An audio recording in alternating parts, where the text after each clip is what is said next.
लड़की अस्पताल से जागी और चौंक गई कि वह अब कुछ नहीं देख पा रही थी। उसने डॉक्टर को बताते सुना कि यह संक्षारक तरल से हुआ स्थायी अंधापन है। उसे याद आया कि कल रात घर जाते वक्त उस पर अचानक कोई अनजान पदार्थ छिड़का गया था और अब वह ऐसी कौन उसे नुकसान पहुंचा रहा था। पुलिस से पूछा, उन्हें कोई सुराग नहीं मिला।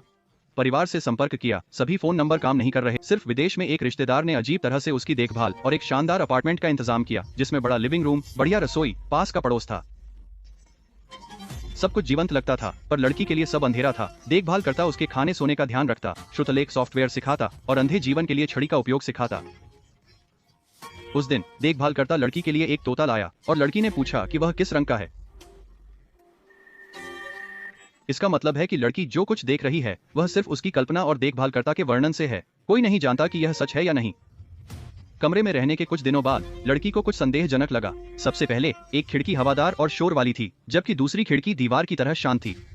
हर दिन ठीक 1103 बजे खिड़की के बाहर एक सायरन बजता था और 1 मिनट बाद बंद हो जाता था, अलार्म घड़ी से भी ज्यादा समय पर।